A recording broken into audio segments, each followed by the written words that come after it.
couple words, please don't say them.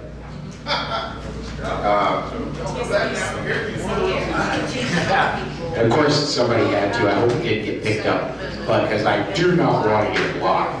But everybody, please come in, start finding your seats. If you're going to be speaking later today, I would like to give a little bit of a tiny bit of a presentation. I'm going to kind of back up here. So I'm a little bit, I'm going to make myself shorter. There we go. I'm kind of in camera and I'm a little bit shorter. But if you're speaking, when you get to the microphone, hold the microphone like this. You want it to be about 3 fingers away from your lips. You want to have a good voice, like you're trying to talk to Danny Todd in the back, because that's what it takes for the microphone to pick you up clearly. Plus, he can't hear us. Yeah. And if I could, I'm going to have we got anybody else? Rebecca, do we have people outside yet? Or can you peek around? When you have a second, I'd like to add something. Go. If your natural tendency in speaking is a loud voice, it's okay to hold the mic a little further. But what you don't want to do is grab the mic tight and then start yelling into it. It makes you sound distorted. Let me give you an example of what happens when you yell at the microphone. Okay. We both had examples of a lot worse. All right, let's, I think we're going to go ahead and get started. Rebecca, was there anybody else out? Everybody's in, Rebecca? That's kind of hanging close.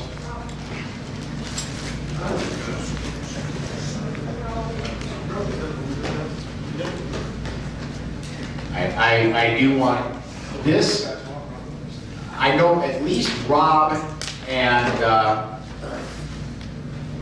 a few others have been to every single Amm-Con. I know there are a few here that were here at the very first Amm-Con. And so if I could have everybody, the very first Amm-Con really, excuse me, the very first Amm-Con was really pulled off by Gail Pepin, Susan Lathrop, myself. That was the entire planning of that.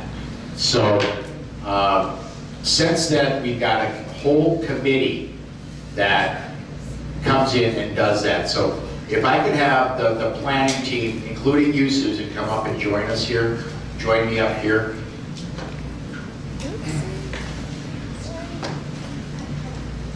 And yep, black and white, black and white, black and white. I'm sorry. I sent the memo, but I forgot to CC me on it. Oh, we're going to do the obligatory selfie. Whether we need it or not. You want me to take a picture? Oh, no, Cheryl was the expert. So you want me to take a picture? A real picture? Real picture. Do we do that? So no one's We don't know how to do it. All right, big smiles. One more to make sure we got the right angle.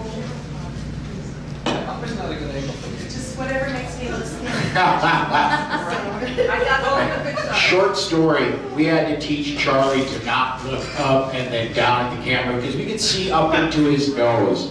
His brain, but no. Is there a light coming out again? All right.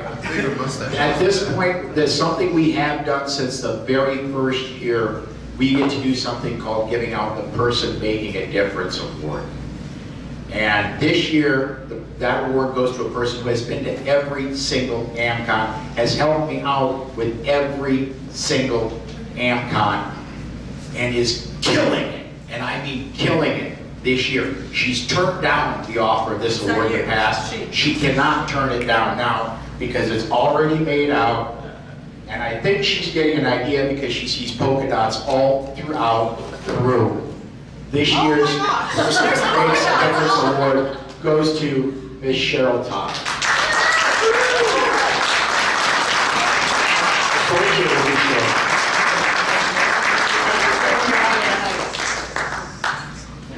Oh my goodness, this is an incredible honor. Thank you so much. I was actually talking to you earlier and I said, oh, you have polka dots on. Let's take a picture together. And then I was so busy passing out stuff for my presentation later that I honestly, my situational awareness was a little lacking. What a beautiful room of people wearing polka dots. I have to get a group picture. Conditioned polka dot now. Conditioned polka dot. I love it. Over this way so they got you on the camera. There you go. Look. So pretty. The Rambo style polka dot. I love it. All right. Even Gil Cuppin's got Rambo style. Thank you. Thank you all so much. This is an incredible honor. And to work with this team is a dream come true. I get to pinch myself regularly to make sure I'm not dreaming. Sometimes it's a little nightmarish. I mean, let's be honest, right? But mostly it's a dream. All right, I am going to take a picture of all of you. So let's get a great big group selfie. Hang on. Will that sweep if I lay down? No, there's one way to find out. I'm going to stand this way, and we'll see how we do. See if my arm is long enough. Yeah, You guys got to come. We gotta come down the aisle here, guys. Now, where am I going? I'm going in the back where nobody can see who I am. All right, ready, set, one. You're sitting there, Paul. 1, 2, 3, polka dots. Oh, I love it. You all are too good to me. Thank you so much. So,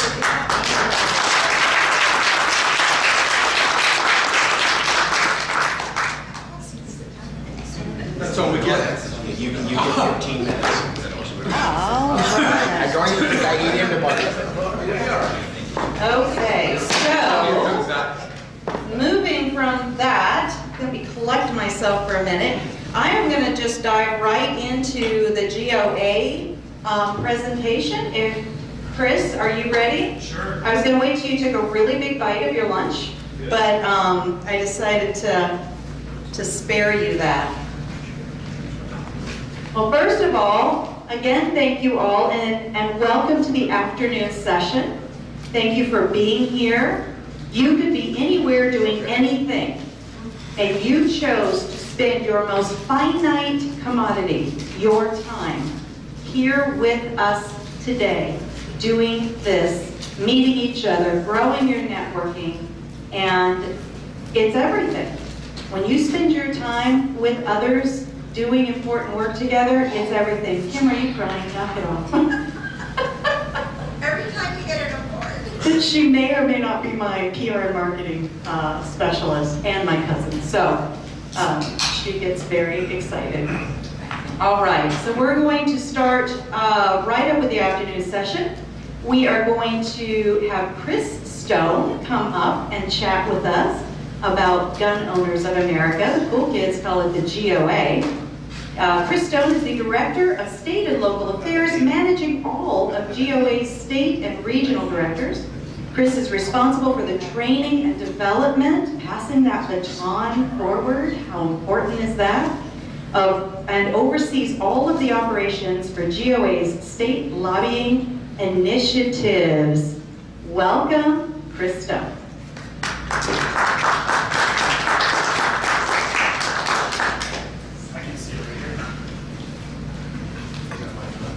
Start my timer so we keep on time. Thank you for having me this afternoon. There's a famous quote from an individual named Everett Dirksen, who was a United States Senator. He said, "When I feel the heat, I see the light." What he meant by that was when he was working on Capitol Hill or when he was a legislator, when he was tempted to do stupid things or vote for things that his constituents didn't want, when he felt them, either at events or lobbying his office or called them on the phone, he saw the light about standing up for the truth. He felt the heat from his constituents contacting him. Ronald Reagan kind of repackaged that quote by saying, you know what? If they're not seeing the light, make sure they feel the heat. And the reason I share those is because that's really encapsulates what we do at Gun Owners of America. Gun Owners of America was founded in 1976 by a gentleman named H.L. Richardson. He was a state senator in California. He wrote a really great book. If you want to buy a copy of it, you can visit gunowners.org and get it, called Confrontational Politics. And that's because as his time as a legislator, he saw the need for both legislators and grassroots activists to learn how to be confrontational. Politics is not the art of compromise. It is the art of confrontation. There is no more powerful force than that of angry voters who are mobilized and aggressively lobbying their elected officials in defense of their Second Amendment rights. And not just in defense, in the process of restoration. And that's ultimately what we do at Gun Owners America. We are a no-compromise gun lobby. We have our headquarters located outside of Washington, D.C., but we have state and regional directors. Our staff are spread out across the entire United States of America. And when we say no compromise, we mean it. We want to repeal the National Firearms Act of 1934. We want to repeal the Gun Control Act of 1964. The Brady law should not exist. You should not have to fill out a background check to buy a firearm. A right delayed is a right denied. The ATF should be a convenience store, not a government agency.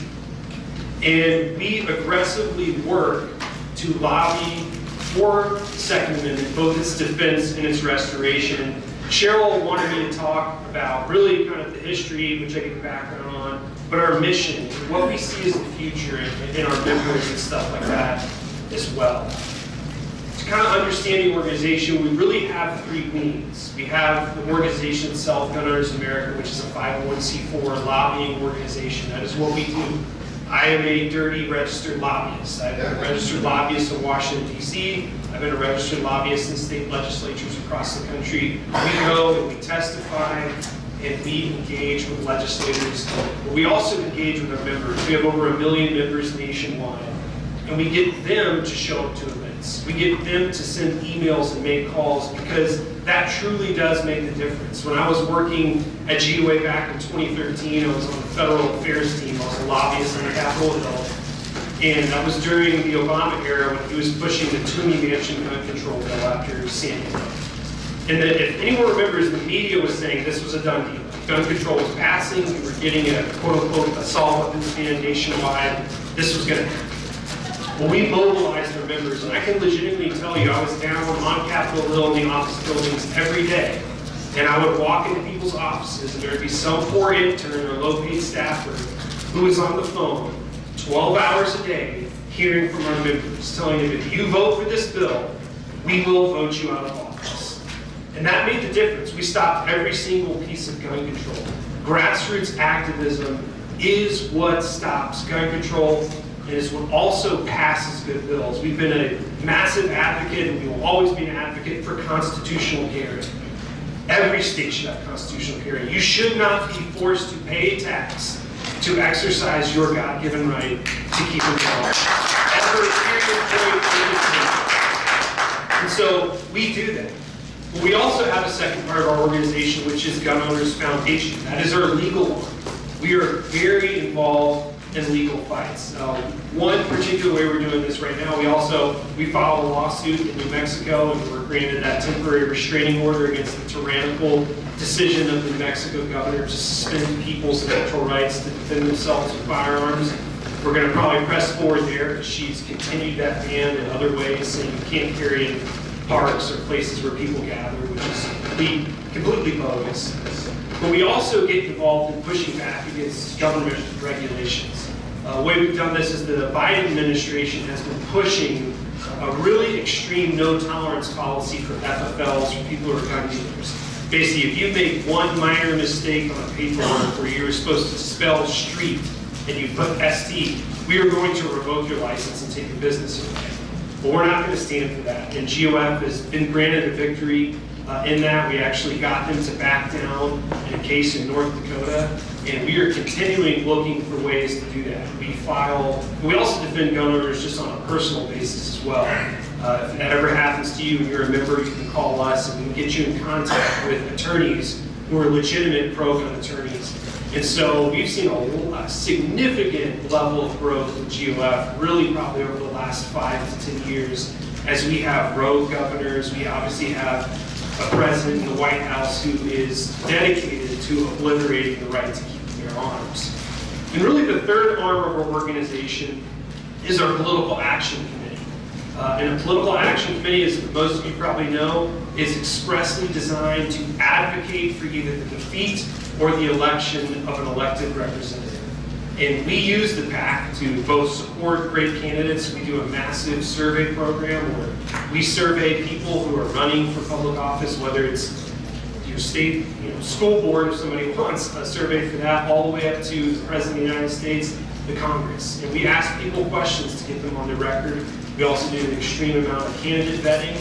And when people show themselves to be true heroes of the Second Amendment, they're running in a race, they have a real campaign organized, the Political Action Committee is legally equipped to give them money and to expressly advocate for their campaign.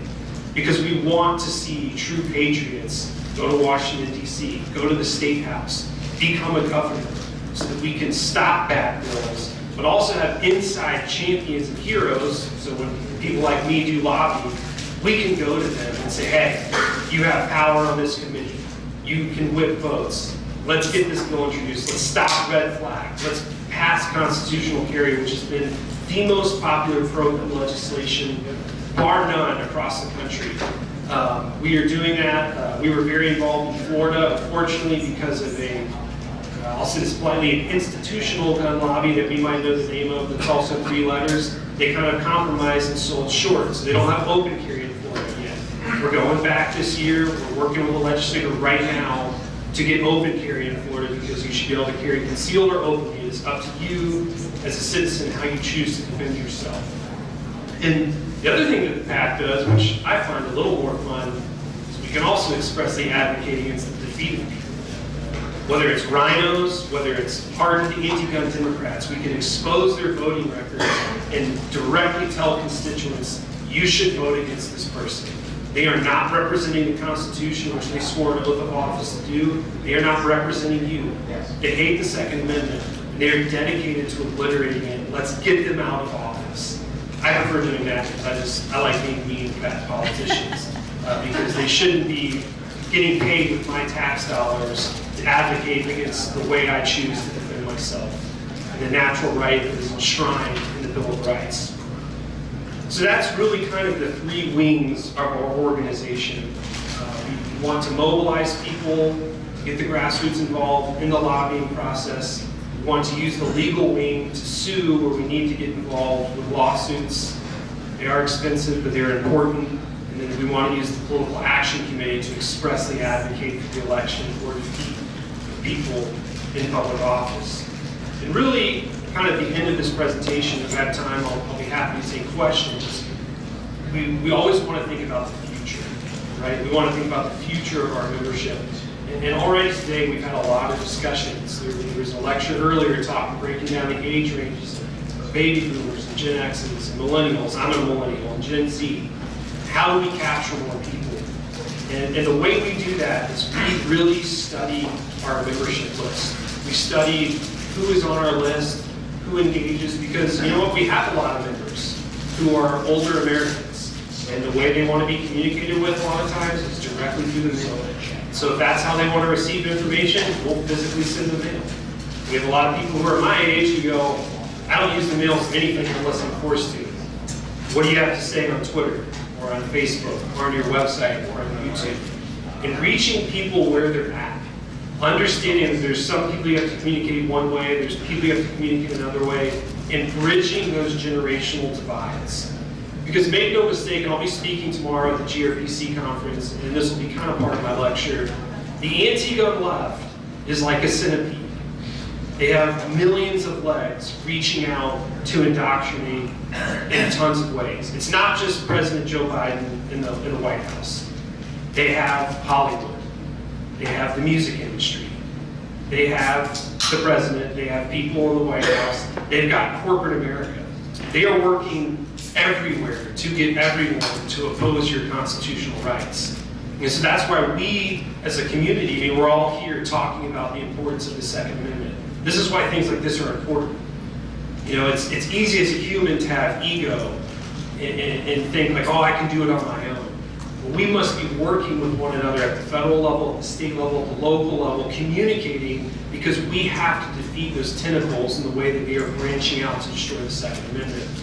You know, finally, just as a kind of conclusion here, because I know I'm running towards the end of my time, I want to say something that may sound kind of crazy, but it goes back to this generational thing. People have been talking about how do you get the younger folks. You have to indoctrinate your children and grandchildren. You know, what's interesting is words have meanings, and for some reason, indoctrination has almost been turned into a 4-letter word. And it's not. And I want to be very clear. I'm not saying you should manipulate your children. You should browbeat your children.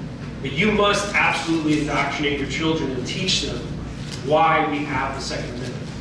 Why it is important to exercise your right to keep and bear arms. Because if you don't do it, I can tell you what, Disney Plus is doing it, Netflix is doing it, the music industry is doing it, corporate America is doing it, the school system is doing it. Literally this weekend as I came here, I got an email from the superintendent of the school system my children go to, and I've been typing up a response about talking about gun violence prevention. Nowhere in there does it talk about the importance of gun rights in the Second Amendment. I'm doing my part to indoctrinate my 2 children. My son, literally when he went to school, we just moved, he's in a new school, you know, they were talking about what you like doing. I like shooting guns. In fact, my dad, for a living, he makes sure Joe Biden doesn't take our guns away. I want his teachers to know that. I want his friends to know that. We are being given an opportunity here to communicate with the next generation of individuals, to make them gun owners, to understand basically just the fun of hunting and sport shooting. But the real reason why our founders enshrined that right in our Constitution. The Constitution doesn't grant us the right to keep and bear arms. God Almighty gave you that right. And no one can take it away. It's up to us to defend that right. And I'm proud to do that at Gun Owners America. I think we do an amazing job. We have activists and staff on the ground. And in almost every state, we're looking for more every day. We want to work with individuals like a DC Project. And I see Philip Peeps in here, BCDL, great organization that we work with. Join together to protect the right, not just now for us, but for our children and our grandchildren. Thank you for the time you've given me to speak today. Appreciate meeting everyone this weekend.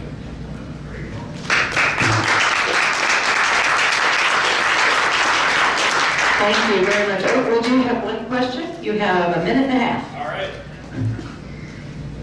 Chris, when you say you helped an FFL and were able to prevent some BATFE overreach, does that form a precedent as a legislative or as a legal decision?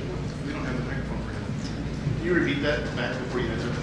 You were asking about defending FFLs and the legal precedent that it sets. Does it create a legal precedent? So, first of all, let me say the cop-out answer. I am not a lawyer. I work with a lot of lawyers.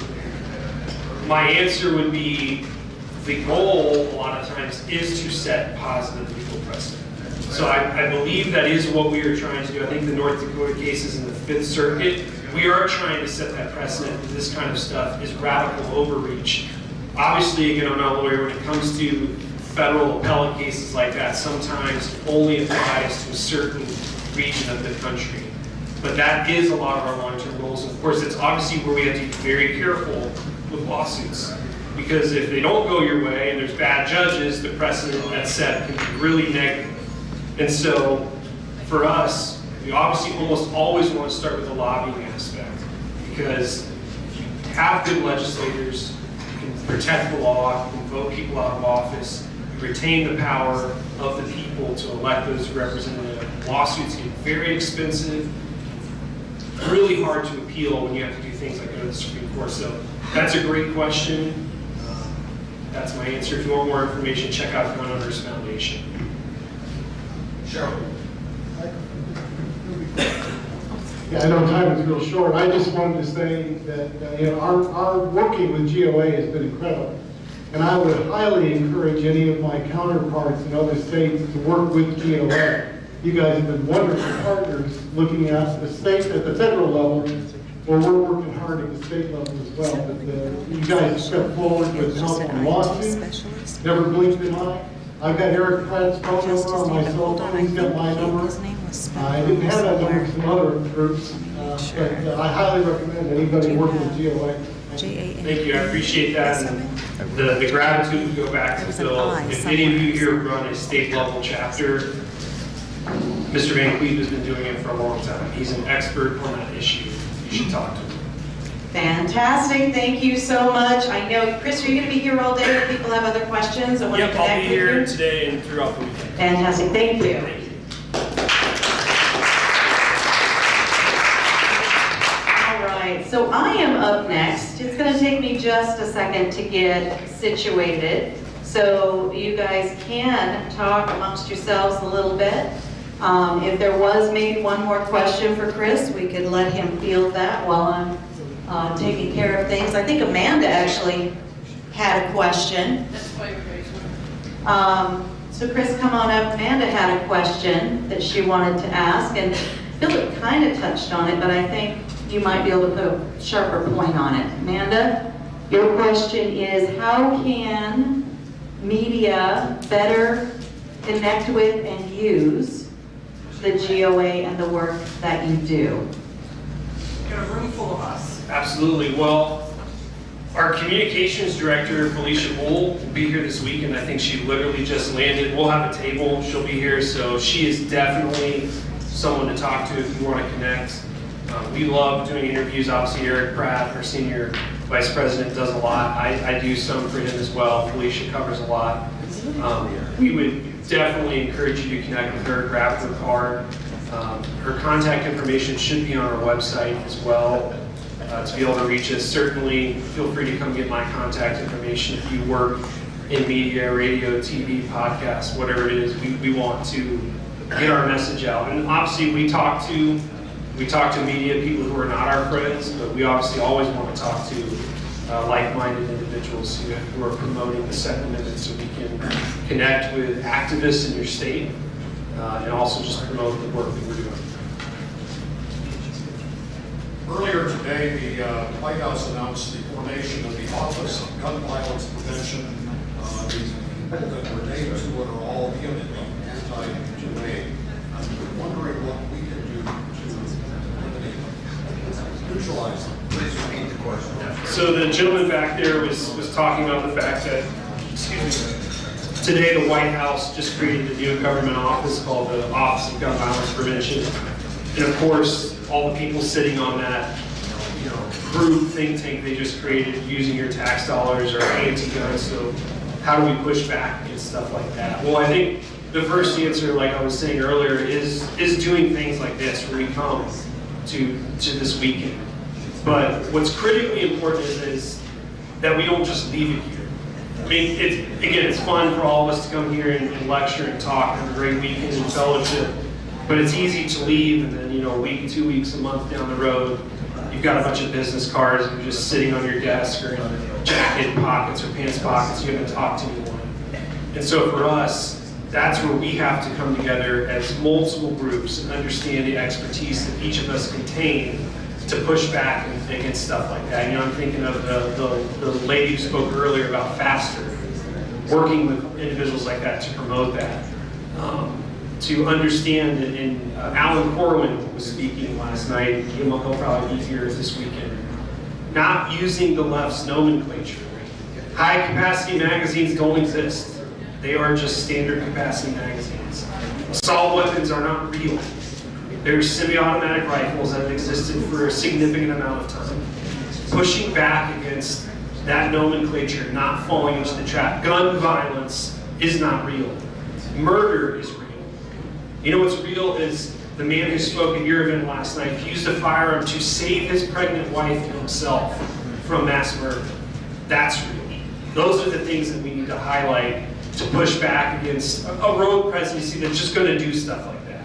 They're going to find anti-gun think tank idiots to put on some sort of committee to say the solution is the same thing, take guns away from people. And my response to that is, well, how did it work out for the Cambodians? How's it working out in China right now? How did it work out for the Jewish people during the Second World War? Gun registration, gun control is the first step to confiscation, which leads to genocide. It doesn't work. And it's horrible, the outcomes are horrible. We have to fight back against it. Thank you. Excellent. always so fun. Thanks guys for great questions.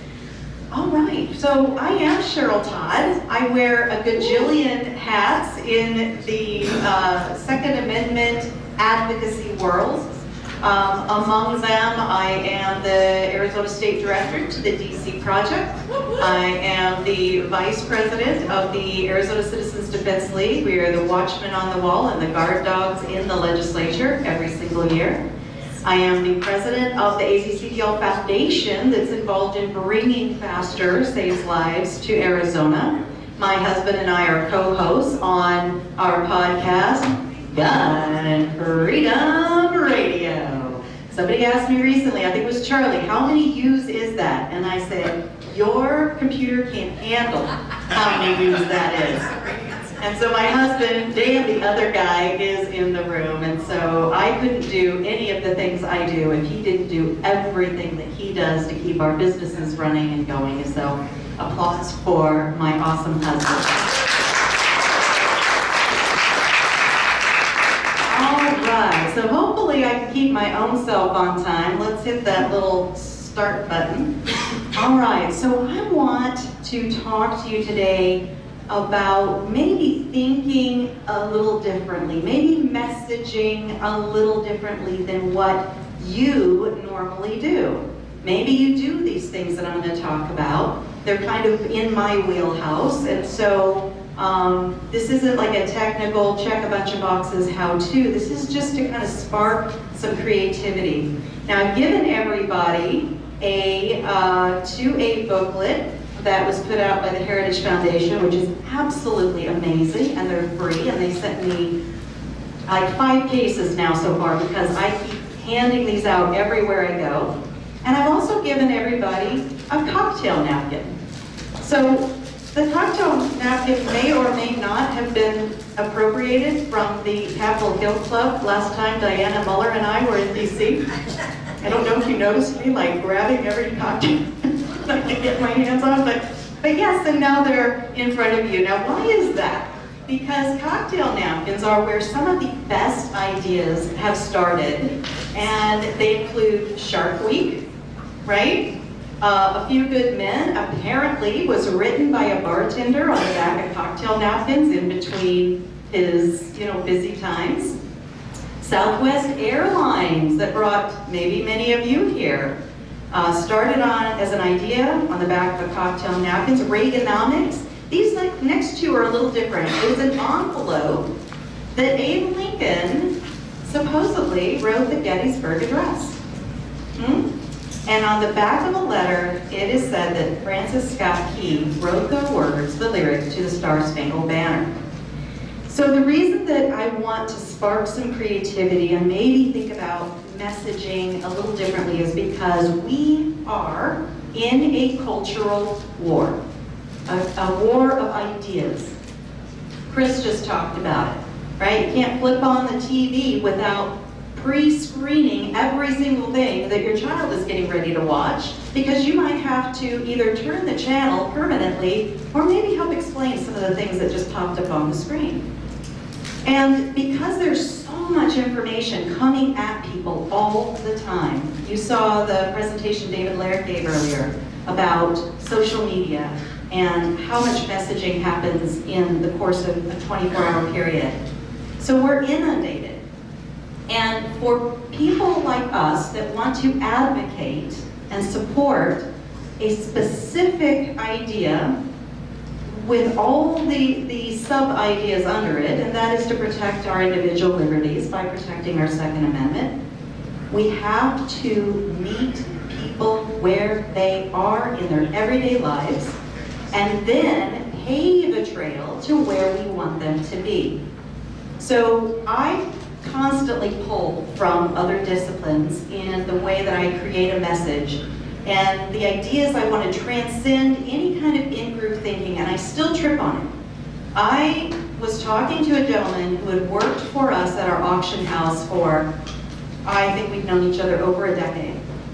And he knew the work that I did with, going around and speaking, and we have the podcast and all the things. And I was talking to him one time about 2A this and 2A that, and 2A and 2A and 2A. He waited patiently for me to take a breath, which is a long time sometimes, admittedly, right? And he said, oh, that's really cool, but 2A? What's that? And I was like, whoa, that is on me. That is not on him, that's on me. To be more clear and be more specific. And so we want to transcend tired talking points and in-group thinking. And I wanted to kind of put a visual in your head, and I should have brought a yo-yo, but I thought, sure enough, if I do, I'm just going to tangle the string and it's going to be a mess. But I wanted to have you think about like a boomerang or a yo-yo, right? You release it, and then there's that pop when it gets back in your hand. And how satisfying is that pop when it gets back in your hand? And I thought if we could think about our messaging that way, it starts here, it goes out there, it does some fancy loop-de-loops. I don't know what you do with yo-yos, honestly. I'm speaking outside of my yo-yo knowledge. But then it pops back in your hand. And it pops back for the listener and the viewer to go, oh, I had not actually thought about that way before. I had not thought about that at all before. And I wanted you to kind of have that visual. And so my training ground for this work that I would have never in a million years guessed that I would be doing was, I was a worship leader at a Christian church. It's interesting, John Correa was a Baptist pastor and I was a worship leader, so I think there's a lot of correlation there between, you know, going out and messaging and creating disciples, right? And so this next thing I want to say is from that background, and I know we don't all share the same thing, but I think everybody knows that Jesus was a teacher. Jesus spoke in parables and in analogies and metaphors and allegories and whatever word I need to put there to keep the grammar police off my behind, because I don't know what is the difference between a metaphor and an analogy. Tell me later. Okay. So he would take the mundane and he would tie it to the sublime. He was persuasive by using parables to illustrate and illuminate. And the one that always comes to my mind is, consider the lilies of the field, how they grow. They neither toil nor spin, and yet they are clothed more beautifully than even Solomon in his glory. And so it's like, yeah, so think about that. You're telling somebody, you know, don't get too wrapped up in your own life and your own work that you forget to live and breathe and be and enjoy the beauty around you, like the lilies of the field. And there is a story that's trying to come together in my mind, and it hasn't yet formed, and so I'm going to throw it out at you guys, and if anybody has something, just use it, just go with it. So the flag outside my house, it's, you know, there when it's sunny and hot in Phoenix and raining and the wind's blowing, so there's a little thread that has come loose on the very end of the flag. And I'll see it, you know, like it textures on the tree next to it, it'll get caught on the roof, and it's starting to pull and to loosen that whole line of threads, and starting to fray the flag. And the metaphor, analogy, whatever it is, that I have in my mind is so like our Constitution, so like our Bill of Rights, that there's a tiny little thread. If we don't repair it right away, if we aren't on it immediately, it is going to keep fraying. And there is a whole bunch of people out there that are just waiting to grab that thread and run with it and tear that flag apart. So somewhere in there is a story that somebody maybe more creative than me is going to run with. So I just recently, with all the other hats I wear, I have been honored to be inducted as a visiting fellow for a group called the Independent Women's Forum. Laura Carno, I don't know how many of us in here know her, but Rob Morse introduced me and Laura a few years ago, and it's been a tremendous blessing in my life. So she was giving up her role and reached out to me and asked me, you know, do you have a few spare minutes that you can do one more thing? And I don't know how to say no apparently, so I'm like, sure, that sounds great.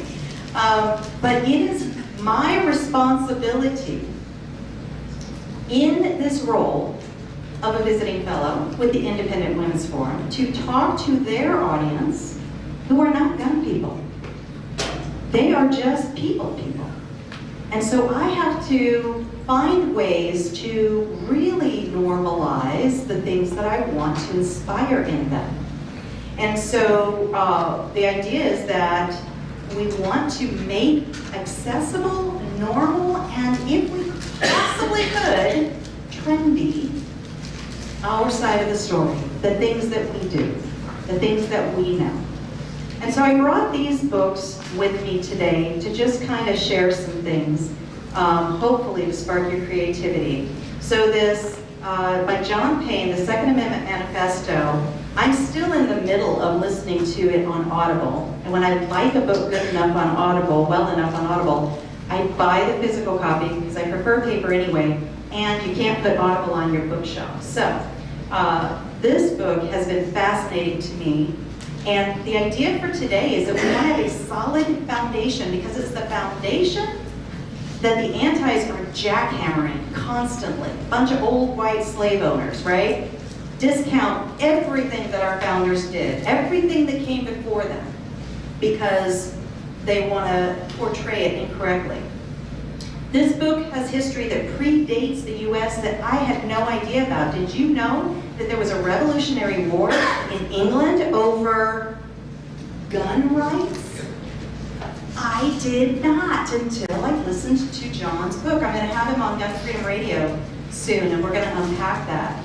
The history from other nations as observers of the United States, that's a great area to dig into.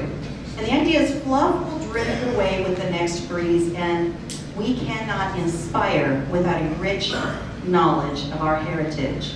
We are a bridge and a conduit from predating the United States to what we hope we're preserving for my grandchildren and yours. Tuesdays with Maury. Who's read that one? Anybody? Let me go back. Who read the Second Amendment Manifesto? Oh, you've got to get it. You've got to get it. So Tuesdays with Maury, just finished it, and with all the negativity and craziness in the world, I just kept loving my time reading that book because it's uplifting. It's about a man dying of ALS, Maury, and his student who would visit him every Tuesday, and they would talk about what's most important in life. And so Maury had 15 days with his friend. And he had to boil down his entire life and everything that was the most important and every bit of his life legacy in 15 days. That might set in your mind, how do I boil things down, make it more usable? And so he boiled it to people, relationship, service, joy, beauty, and passing the baton of knowledge. These are timeless values. And they exist in our nation's history, and in our Constitution, and in why we value our Second Amendment. All right, Unreasonable Hospitality. Oh my gosh, did I love that book. Anybody read that? It's a little off the mark for most people in this room.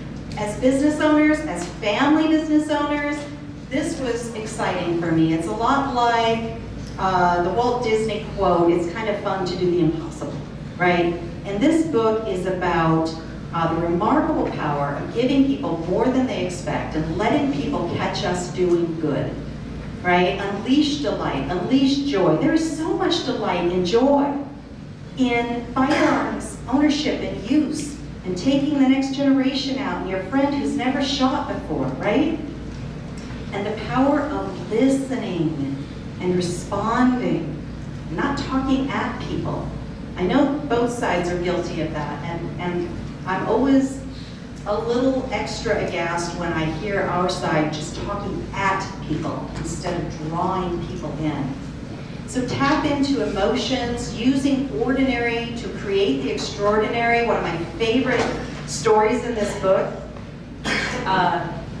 The man that wrote the book, Will Goddard, he owns a restaurant, fancy restaurant in New York, and he just wanted this idea of just overdoing, experiences. And so there was a customer, a couple in his restaurant, and they were kind of reviewing their trip, and oh, New York was great, but dang it, we didn't get to do like that iconic thing of having a New York hot dog from a New York hot dog cart. Well, the server was listening, right, and leaning in and trying to serve his customer. And so he got permission, he ran downstairs to the nearest hot dog cart, bought a hot dog, brought it into their 5-star kitchen, had their 5-star chef fancy it up with a splash of, are you allowed to put ketchup on hot dogs? I do, but a little relish, a little mustard, and delivered it like it was caviar. And that couple was completely bowled over. They will talk about that for the rest of their lives, and how can we find those moments in what we do? Also, the power of intentionality and doing things on purpose. John Maxwell said that the only thing that can happen without planning for it is death. So, you know, everything else we kind of have to, and birth, I suppose, we have nothing to do with that. And Paul Harvey said, hey, you want to know when you're on the road to success? It's uphill all the way. It's hard. The work we do is hard. It can be enjoyable, but you have to do it intentionally. And there's an imperative of collaboration and mutual support. I see that in this room all the time. I reach out to Rob and I say, hey, I just published this article. I'm trying to normalize gun ownership. And he shares it on with all the people that follow him. That's such a gift. Thank you for that, Rob. Do that for each other. So Mao's America, this book is actually not even out until October, but I interviewed this lady, G. Van Fleet. She was raised in China, came over here, got her college degree in Arizona, in America. And she now has quit her job because she showed up and spoke at a school board meeting to talk about the stuff that she was seeing happening within that board or within that school district that was exactly mirroring what was happening during the Chinese Cultural Revolution, and she lived it. Now this book, it's not about guns. It's not even really about politics. It's about cultural pressure and changes, and her message aligned with what my audience would enjoy perfectly. And so I had her on, and we unpacked it, and I hope to have her on again in the future. And then the reason that I brought us here today during my talk is the power of scarcity. Now this is by Mindy Weinstein. She's a personal friend of mine. She lives here in Phoenix. I wanted her to come and give the talk. But she said, oh, my publisher won't let me do anything that is political. Political. So we've so bought into that idea that the Second Amendment is political, and it is not. And we have to continuously set that tone and draw that line in the sand. So I wanted us to think about how can we use these messages of scarcity. We talked about this, Cheryl. I know, we did, right? I made him turn his sound off earlier, and he's bitter, and it's okay, because we still love each other. All right. So the power of scarcity, I have, I think, 2 more minutes, and I want us to think about, this works in every other media and advertising and every product and service. Why can we not figure out how to use it to motivate for Second Amendment advocacy? FOMO, right? The fear of missing out, that is such a powerful thing, that if we're portraying experiences, helping others feel like, oh, I wish I had done that. I want to do that next year. So that's a key one. The idea of time is running out. Well, if things keep going the way they're going, time is running out on our Bill of Rights. There is only one you. You are a scarce commodity. You are a rare and precious gem that needs the best of bodyguards. And who is that? You, because you are your own first responder. And then maybe kind of that for the cool kids, like maybe use a little bit of exclusivity, right? Showing what the cool kids do. And just to wrap up, these books, even including Mel's America, none of them have anything to do with politics. Not one thing. We bought into the defensive stance. We bought into the politicization. Politicization, is that a word? And these ideas are transcendent and timeless, just like our rights that predate any written document. So I'll close with this. I have been interviewed by the European press 4 times now. Germany, Switzerland, Dutch, I forget what the, France? Yes. The most recent was France, I think. And one of the questions was, you know, your Constitution, I mean, it's a little outdated, right? Like, come on, it's a little outdated. And I said, so we all want to protect what we love, true? Yes? And the Second Amendment helps protect our right and ability to protect what we love. And those values are timeless. And with that, I thank you for your time.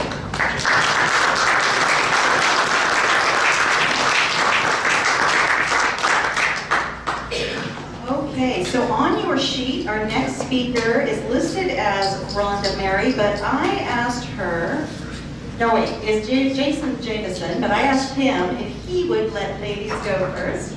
So I am going to bring up. Oh. Does that mess you up? No, okay. I just got a flow. I was like, what's happening?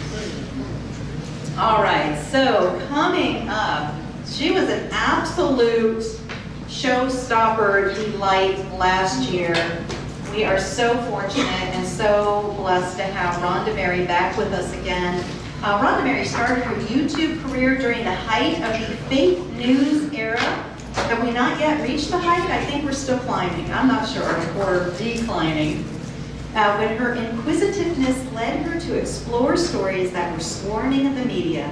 During her time of exploration, Rhonda has used her digital presence to teach about American history, Black American history, the Constitution, and human rights. Welcome to the stage, Miss Rhonda Mary!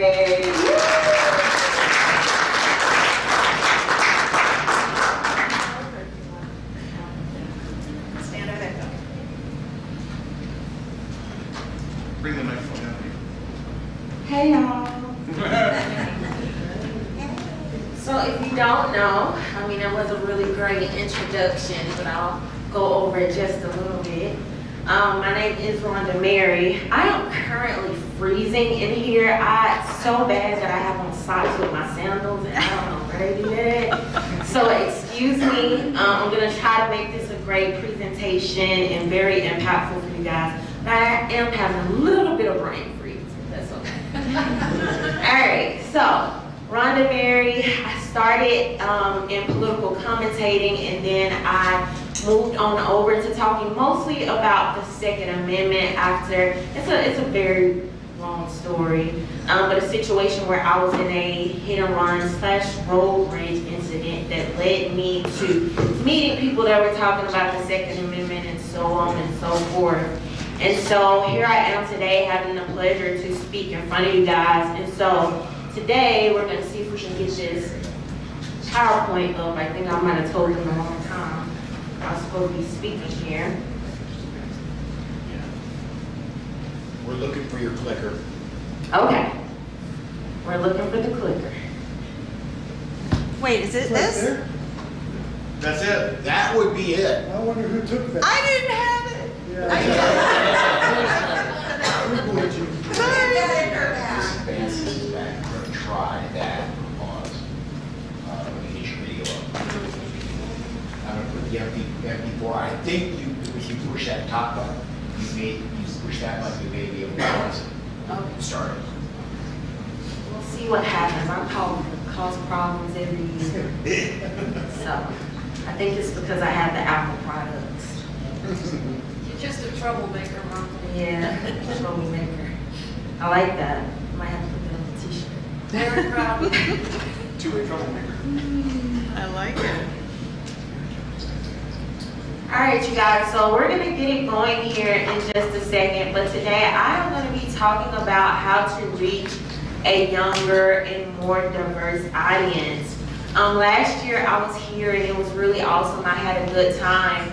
And last year I talked about the same topic, but we talked about it mostly from a mindset standpoint, how to gear your mind to create the foundation to engage people that you think you might not have a lot in common with, but you actually do. We have to remember at the end of the day, even with the so-called anti-gun control crowd, at the end of the day, we all want our families to be safer. That's really what it's about. And so it's learning how to talk, to people and have those conversations, and finding out where you may have some things in common. And everybody's not gonna listen, and then sometimes it's gonna take people time to come around. I've had people 5 years later, man, I remember that thing you said however long ago, and after some time, I thought about it, and it impacted me this way. So never discount dropping those jewels, and some people will come back around to it.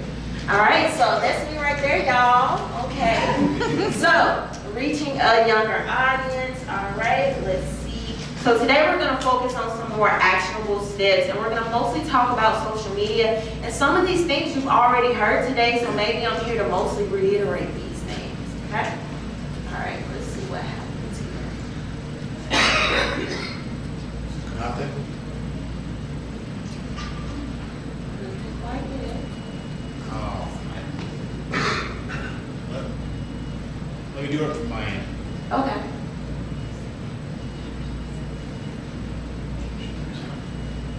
All right, you can stop me.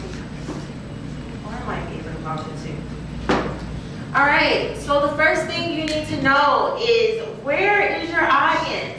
If you're looking for a younger and more diverse audience, you need to start by knowing where they actually are, okay? A friend asked me the other day, he said, hey, I want you to watch this show, Undercover Billionaire, and I want you to check it out. And I've never seen the show before, and so I started with season 1, episode 1, and something that really stuck out to me, I can't remember the billionaire's name, and if you don't know the show, it's where these billionaires basically start from scratch. They pretend to be poor and they try to build their wealth all over again. Something he said that really stuck out to me, he said, you have to go where your audience actually is. If you're trying to sell a product, go where they are to find them, and that's how you reach them. So the first thing you need to know is, where are these younger and more diverse people, where they actually are.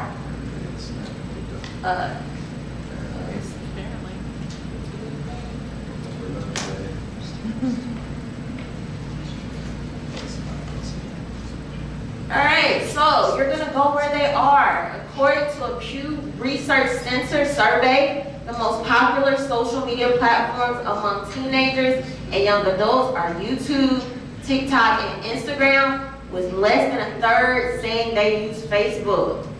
I hate to break it to you.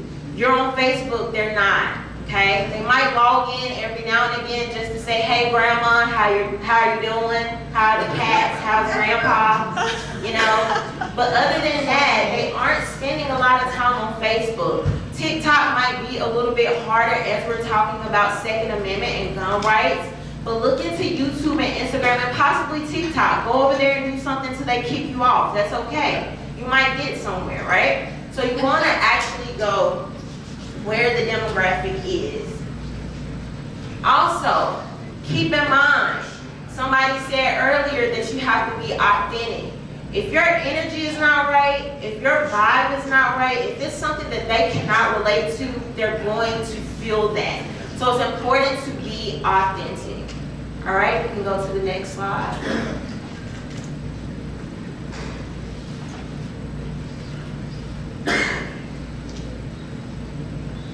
Also, I want to talk a little bit more about going where they are. I'm going to give you some statistics here. Black and Hispanic teenagers use the internet more than their white peers. 56% are online constantly. compared to 37% of white teenagers. Also, urban teenagers, so people living a city life, are more likely to be online regardless of demographic or background. So that means that the diversity is already there. You need to go where they are to take advantage of that. Next, you're gonna interact with your audience. I hate to break it to you, but you are not Beyonce. You cannot just follow. What? Not quite. Cheryl ties the closest thing to Beyonce we have in this room. Thank you, What's baby. I owe you. I'll pay you later. Okay?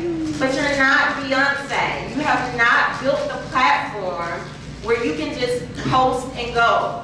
You cannot just follow one person, your spouse. Beyonce can do that. She has the time in and the efforts to be able to do that. You cannot. You need to interact. What does that look like? First of all, you need to be following people that they like, the demographic that you're looking for. Follow people that they like so you start to get in that algorithm as well. Leave thoughtful comments, okay? A thumbs up emoji, a happy face emoji, sunglass emoji is not enough. Particularly when you have people that's in the same demographic or the same circle, if you see them posting something that's already great, that's already controversial, if it made you feel something, the best thing you can do is use that leverage that they've already created for you. You go leave a very thoughtful, thought-provoking, maybe even sometimes controversial comment, and now you're bumped to the top in their comments. And when people see that, they click. You have something good on your page for them to follow? If so, they give you a follow, okay? That's a really good way to get in the algorithm. Next, like and respond to their comments as well. Also, your captions. You want to make sure that you're saying things that resonate with people and leave an impact. Give them something to think about. Give them a reason to be on your page for a while. Social is the key word in social media, okay? So go there to be social. Also, another key you can say is, when you post something, and I hope you guys are making notes, because I'm giving y'all like, this is probably like $2,000 worth of game right here that a lot of Instagram branding people are not gonna give you for free, okay? So jot some of this stuff down. Another thing you can do to really get the algorithm going, when you do something that, well, actually anytime you post, minimum, that first 20 people that comment on your post, you should be responding to them and engaging them. A really good thing you can do is ask a question, right? So if somebody comes to your comments and they say, oh my gosh, I can't believe you're doing this. I'm so afraid of guns. I hate that you feel that way. What caused this? Was there trauma involved? Something to get them to respond, because it keeps them coming back to your page, right? Not only that, they feel like you're connecting with them. There's another human that they're talking to beyond that screen. So these are great ways to start interacting with people. Okay, before we go to the next slide, I'm sorry. Now, let's shift gears just a little bit. I want to know, somebody in this room, when's the last time you've been to an event based around a hobby or interest where 100% of the people look different than you? And it cannot be gun related. So to break that down, now I want you to join in. So to break that down, you were the only female in a male-dominated room. You were the only male in a female-dominated room. You were the only young person in an old person's, a boomer's room, okay? Or the opposite. You were an older person filled with young people. Anybody experienced that in the last 6 months to a year? Okay, somebody give me an example. I was at a punk rock concert at a skate park. Okay. Pretty well different over there. What were some ways, so for the people at home that couldn't hear, he said he was at a punk rock skate concert? Punk rock concert at a skate park. At a skate park. And what are some ways you were different from the people there?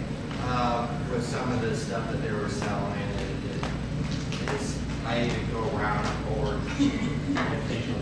Put your hand in the air, It seemed a little bit different than where I'm normally used to. What way? Be specific. You're old. Well, I was older, but I seem like more of the conservative than every other person out there. Okay, so you were more conservative and everybody there tend to sway a little bit more liberal? Yeah. Okay, give me one more person. Not politics related, so we're gonna take that one out, and not gun related. I went to see the Tribe Called Quest. Okay. In high school. So you went to see the Tribe Called Quest in high school? Yeah. How long ago was that? That's not fair. 20 years ago? 20 years ago. So the point I'm getting to, and we had a few people that we could go around to, but I'm kind of losing on time here probably a little bit. I'm gonna mention a topic that Cheryl Todd brought up last night, and I do not think she meant this in a malicious way, and some of you were there and some of you weren't.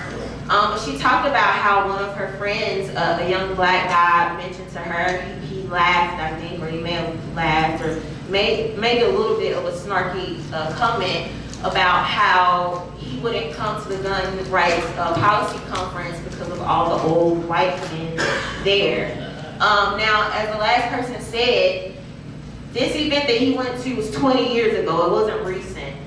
Particularly as we get older, we tend to be around people that we have commonalities, similarities, similar different demographics, where we feel the most comfortable and the most safe. That's not necessarily a bad thing. And I know Cheryl may have took that as, oh, I hope we're not velvet roping because we're the good guys. But you have to understand, it's human nature to want to be around people where you feel the safest, you have the most in common with. That's a very basic instinct. And so the ways to get around that is that we have to remember, if even people like Apple and Starbucks are hiring teams, and we're talking about million, trillion-dollar companies, are hiring teams to get diversity right, to figure out how to reach young people. I don't think any of us in here are making more money than them, right? So that's something to take away and think about how we're engaging, and how it looks and how it comes across is a big part of how people are going to interact with you. You also have to remember that gun rights is a unique, gun rights, somebody said last night, call it human rights, right? But it's a very unique, and it can be a very sensitive topic. And we also have to remember how the media has painted this room for eons. So you are up against a big fight. This is not an easy thing. It takes time, it takes dedication, and a lot of other things, okay? So I think your point is extremely well taken, and thank you for bringing that up. I just want to clarify, the young gentleman that was laughing and saying, why would I come to this event? Look at all the old white people. He's white. So I'm like, whatever your reason is, step up and help hold the line with us. That was my point. Okay, and I'm glad you clarified that. So he wasn't a young black guy, he was a young white guy. But also, to your point as well, right? We have to look at what young people care about. Social issues, cultural issues are becoming a bigger and bigger thing, and they're gonna want to align with companies and organizations that they feel like are talking about and handling those things. Also, you gotta remember, right, I think I may have used it, if not, it was in my head, old and young is one of my examples as well, right? Because as you said, he said, old white guys, well, where are the young people? That's something that we also need to address as well, and I'm gonna talk about that a little bit more as I move on. And one of the ways we can do that is, what are young people talking about and what do they care about? A very contentious issue of this a few years back was the Philando Castile case, where people were like looking at the people in this room like, are you going to talk about this or are you not? And even sometimes, because I don't want to go into the specifics specifics of that actual case, right? But even though you may not align on every issue, or you may find it controversial or hard to talk about, you need to talk about the points that are applicable to you and your organization and where it makes sense, right?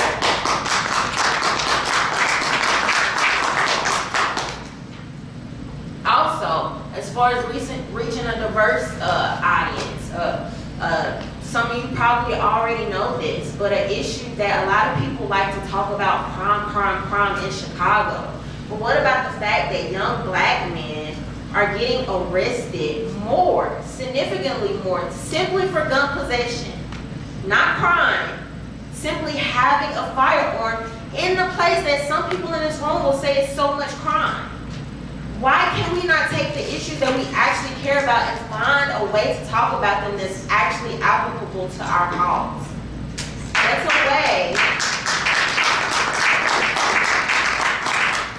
That's a way to address these issues in a way you care about, in a way that makes sense for the Second Amendment, in a way that you can reach different audiences in a way that makes sense, right? So keep some of these things in mind. Okay. Also, organizations, you might not think about it like this, but it's still a market. We are trying to basically sell something. It might not be for an actual cost, but we're selling, we're exchanging, we're trying to give ideas, we're trying to get people to buy in to what we believe. And so we're a part of a market share. You have to remember, you're fighting against climate activists, and not saying you're in opposition to, right? But for the attention span, for people that are looking for causes to get on board for, you're competing with climate activists, animal rights activists, people that are dealing with education, right? So what's gonna make them come over to your organization and spend time there instead of going working with any organization that they can spend their time working with? Cheryl Todd's been using this very beautiful saying the last couple of days, and I can't say it how she says it, but she said something about your most precious commodity. Your most precious commodity is your time. And when you look at what young people are dealing with, right? I mean, we're dealing with the economy. You have people trying to pay off their student loans. You have people trying to afford their first homes and all of these other things, trying to work, trying to get an education. And people want entertainment too. And so you have to compete with, well, why should I put all this stock and this time into something? I want it to align with it. I want to be able to align with it. I want to be able to resonate with it. It needs to make sense from my life and what I have going, and I need to be able to fit it into what I have going. You're at about 5 minutes, just heads up. Okay. Let's keep going. All right, I'm gonna blaze through the rest. Okay, attract your audience. You can go to the next one for me. Trending sounds, trending topics, viral news. If something is viral, if something is controversial, talk about it. You know, that doesn't mean you have to be the most controversial online, but talk about it. It's 1 million people online. People don't want to listen to you be exactly like the person sitting right beside you, right? So figure out if you can get that video up or that content out in 24 to 48 hours, write that down. If you can get that out in 24 to 48 hours, that's gonna get you in the algorithm. Also, don't be cringy. You don't have to do TikTok dances, okay? Charlie Cook said something the other day to me that stood out, and I know he don't like me bringing up his name. No, but he mentioned that he was talking to his son, and his son was listening to a Kanye West song, and he's like, yeah, he sampled that by Michael Jackson, right?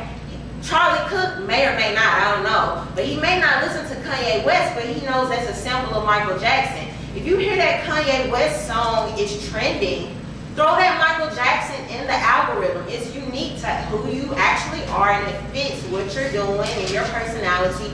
Use those things to your advantage, because now you're gonna have young people, wait, I've heard this song, but I never heard it like this. I didn't know Michael Jackson had this song, right? So those are ways to start conversations. Let's keep going. They're likely to ask you who Michael Jackson is. All right, you can go. So So, in case you don't know, I'm just gonna spend a second explaining that video.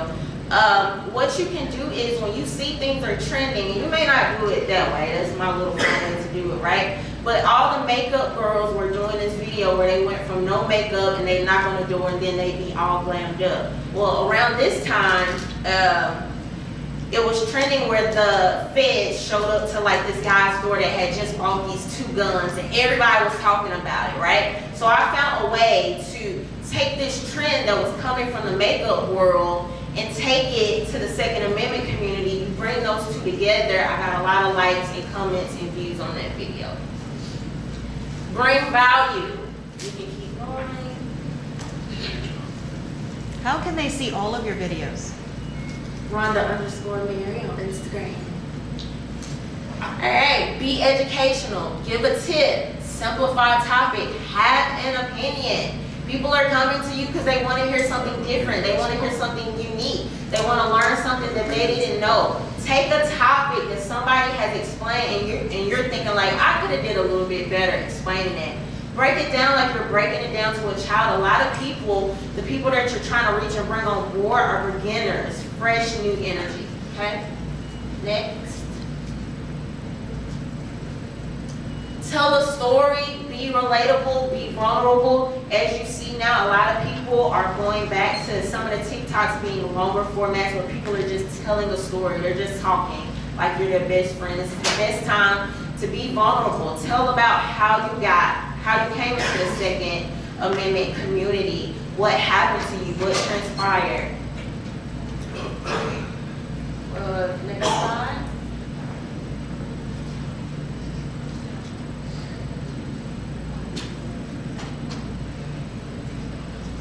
And last but not least, do the work. This is probably a part that a lot of you guys are struggling with, and even me too at some points. But those people that are really showing up every day are going to take a huge market share of who people are interacting with. The younger generation is using social media every single day, like previous generations would come home and watch their favorite nightly show at 7 p.m. or whatever, right? And so you have to think about, some people are waking up with their social media, going to sleep with the social media. And so if you are showing up every day and you're getting in that algorithm and they're coming more familiar with you, they're more likely to interact with you. So you want to post across several platforms. David already talked a little bit about this earlier. Those of you that are doing podcasts, go in and turn those to shorts. If you're sitting there for an hour, you ought to be able to get maybe 30 small pieces of content out of that hour that you just spent, and then capture everyday moments and put in good captions with it or words over it. All right, next one.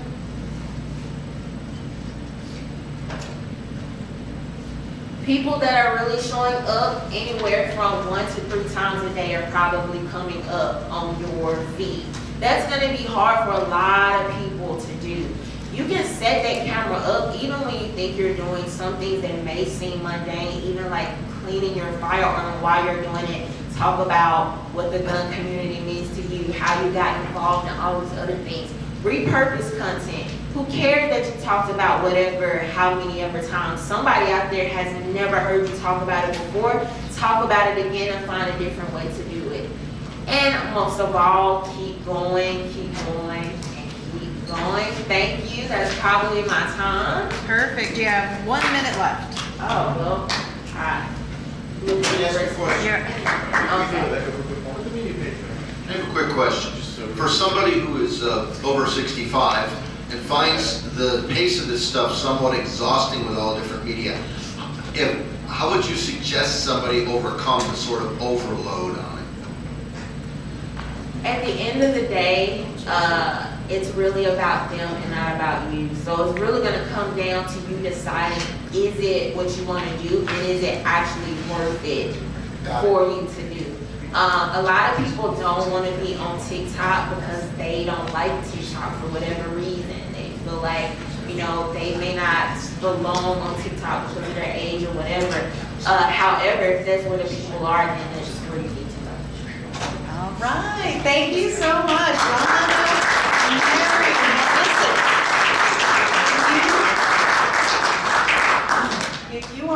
following her on social media, you are doing your life wrong. Okay? You're doing your life wrong. Follow her immediately. She's so lively. She's so fun. She has these great messages. Just that Fed video. I mean, that could be really edgy and kind of angry looking, but the way she did it is it's just darling. You're just darling. And thank you so much for all that you do and for coming out here. You know, she's an example, I think, of me trying to do things better and reach a different audience. Our organization, Gun Freedom Radio, we sponsored Mary to come out, to be here.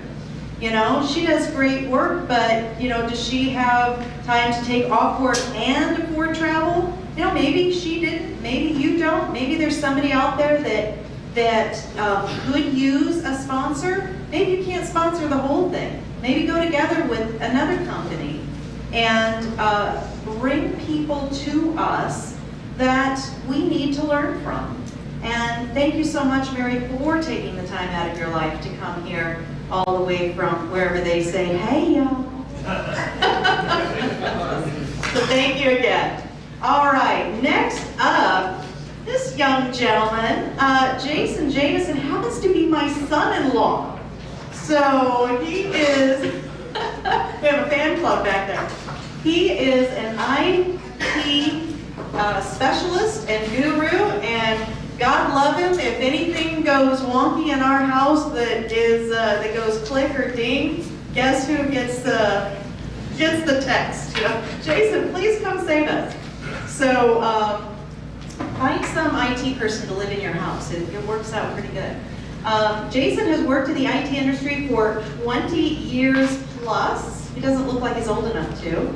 He has always enjoyed learning and teaching new technology, and if you follow me on social media and you've seen the pictures of my grandbabies, he and my daughter do really good work.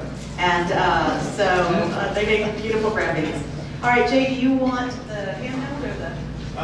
I'll just see if this is. All right, fantastic. Yeah. Lift it up till it's even with your face. How's that? Jason Jameson. Thanks for having me, first of all. Really awesome to be here and speak to you. I'm really just a big nerd. I've always been a big nerd. True story. You know, technology has been a huge part of my life. And I'm currently in school for artificial intelligence and machine learning. So, you know, I do have some background with what I'm going to be talking about. And the gun world is actually not something I'm super familiar with. I grew up in California, so didn't really know much about firearms or guns. Kind of married into that. And in a big way. In a big way. And so it's been definitely interesting navigating that world, but I absolutely see the importance of the Second Amendment, the importance of being able to protect myself and my family. So I figured this would be a good place for me to kind of share my specialties in technology with you know, the gun rights and stuff like that. So I do have a PowerPoint presentation. So I'm going to kind of run through this, and my goal is really just to kind of educate you, take a look at maybe where technology could be heading, and we'll just kind of see what, if that interests you, and what we can possibly do about it, because it's coming fast. So should I control the? You got it. Cool. All right. So first of all, for those of you that may not know, what is AI? What is artificial intelligence? So I've got a fantastic quote from the artificial intelligence czar of the United States of America, Kamala Harris. She says, I think the first part of this issue that should be articulated is AI is kind of a fancy thing. First of all, it's 2 letters. It means artificial intelligence. But ultimately, what it is, it's about machine learning. So I think really that should be my whole speech, is just, that just says everything that we need to know. Thank you, Mrs. Vice President. Yeah. So, but I'll go ahead and dig a little bit deeper into it. So, I went to Britannica.com to look up another definition of artificial intelligence, and it says, the ability of a digital computer or computer-controlled robot to perform tasks commonly associated with intelligent beings. So I thought that was a pretty good definition, you know, something that's not living but can still do things that we would associate with a living being. So machine performing some of these tasks we would consider examples of AI. So if it's able to learn on its own, so you give it a scenario and it's able to take information from that scenario and do something with that in the future. The ability to reason, the ability to solve problems on its own. So, you know, if you see you've seen those chess computers that are playing against, you know, the elites, and they are looking at ways to win the game, and it's completely done through the machines. It's not a human telling them what to do. So that's a fantastic example. Perception, being able to look at maybe a picture or a camera feed and know what's happening there. That's a great example of AI. And then language, being able to understand what you're saying, what you're typing, things like that are another great example. So I think that gets us pretty decently up to speed on what AI is. The next thing I want to talk about is how much do you use AI in your daily life? So I think the answer is if you pick up any kind of electronic device, you use it quite a bit, probably more than you expect. Face recognition, just something as simple as unlocking your phone, that's an example of artificial intelligence knowing your face versus another one. Digital assistants, so Hey Siri or Alexa, those are another example of artificial intelligence. So you can use that to create calendar entries or write an email or whatever that is. Entertainment, so if you're sitting at home looking through Netflix and it says, hey, we think you might like these shows, there's an example of artificial intelligence in your life. It just looks at what your past history is and recommends things based off of that. Then web browsing, so if you're pulling up Google and you start typing something and you see it tries to complete your sentence for you on what you're searching for, artificial intelligence right there again. Typing, same thing with autocorrect. It's trying to figure out what you're trying to say. It might also, you know, spell check you and grammar check you. And then e-commerce, again, Amazon, you're searching for stuff and then it might say, oh, do you want this product? Or if you bought this product, you might want to also buy this. So those are all fantastic examples of AI that you would experience today, almost every day. So let's look a little bit into the future. So I figured we'd be looking maybe 10, 20 years in the future with some of these things. So the first thing is virtual healthcare. So it might be that you don't really ever go to a generic doctor's office unless something's really wrong. You would just have a virtual screening with an AI doctor who would be able to prescribe you medicine or tell you what's wrong with you, including it would look at your history and your genetics and tell you things that you might be wanting to think about in the future or conditions that you might be predisposed to. Also for transportation, I mean, we're already seeing a couple of those driverless taxis come around.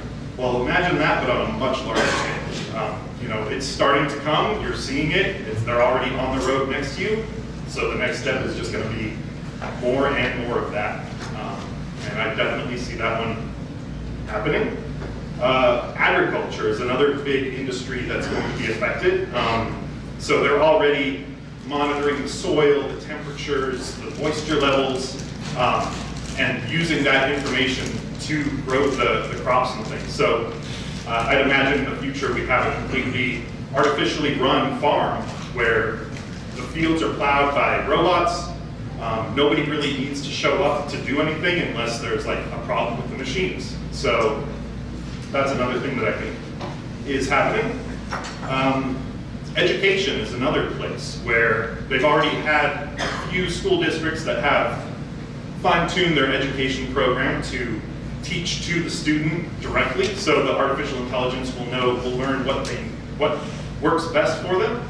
And so I can see that in the future, you know, you'd have your teacher, but then each kid would be getting on their own personal AI-controlled lessons, and they would be learning from an artificial intelligence. And customer service, I would say there's going to probably be a point where you don't really interact with a human for customer service. I think that entire field could be replaced by automation. And it probably, I mean, you already experience it quite a bit. And so we're going to get more and more in that direction.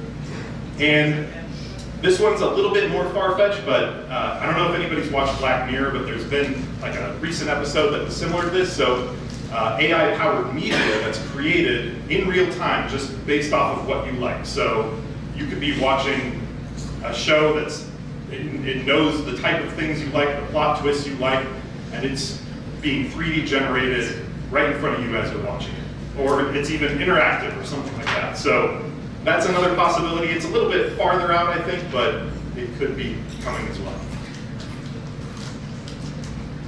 All right. So let's talk about, yes? Isn't the part of the current writer's strike over AI-generated scripts? It's about, yeah, scripting. It's also about once an actor has been in a movie, they can use their likeness with AI in order to have that character do whatever they want without that person actually being paid for it. So that's another aspect of it. But yes, the writers are also a big part of the strike. Yes. Can I? Yes. Do you think that AI will actually be able to generate a robocall without an Indian or Pakistani accent? You know, I'm sure our AI czar is looking into that right now. I think that's one of her top priorities. Hello, my name is Charles. Hello, my name is John. Yes, sir. There's a case that AI made a photo of a bombing in front of the Capitol, and it just dropped the stock market for a while. Oh, wow. So further on in my presentation, I'm going to be talking about deepfakes, and that's a fantastic. He said that AI generated a photo of what building was it? Just a bombing, and you know, completely not real, but it did impact the stock market. So again, these are extreme dangers that we are quickly going to be facing on a regular basis. So right now, let's look at background checks. So there's already a lot of AI-powered apps that are being used to make hiring decisions. So a lot of companies use these applications in order to say if a candidate is fit to be hired or not. So there's an app called Checker, which is a popular background check service and uses AI. And it wrongfully linked a potential hire with a murderer who happened to have the same name. So this person didn't get hired because the company thought they were a murderer. And so that was a complete mistake on the AI's part.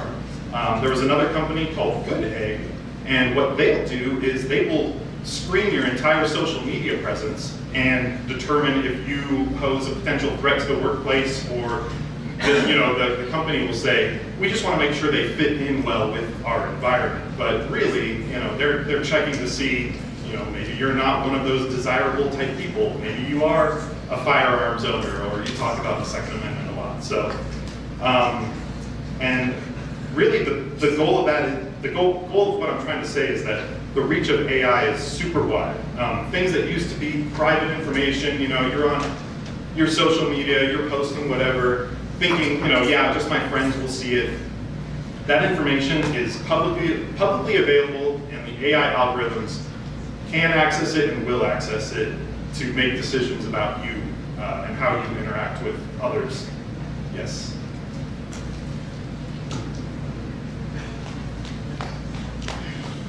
My cousin right now is talking about a lot of people, because he works with DOD, and there's a lot of corporations out there that there's so many people that are jobless, and they're getting so many applications for jobs right now. They're using AI to filter through and find keywords to find out whether or not the applicant meets the proper credentials. So whereas your single page resume used to be enough, resume writers are now encouraging you to have 3 pages so that you can fit all the keywords. Yes. And so now he's developing software he can run a single page through and attaches the data on the back end. So he can basically attach a phone book of keywords to a single page that only the AI will see in order for your resume to get computed at the top so you get an actual interview. And that's a fantastic point. One of the ways, so AI is like blocking a lot of people from getting jobs who might have fantastic resumes, but because they don't have these specific words in their resume, they get blocked from the system. And so kind of the only counter to that is to use AI to generate your own resume that you ensure, you have to like almost generate a resume for that job posting so that you actually get past the AI like wall. So that's a fantastic example, absolutely. All right, so now I've got a video for AI and surveillance, and it's a news article that I thought was really good as far as talking about what exactly could be a potential with surveillance and what is happening right now with AI surveillance.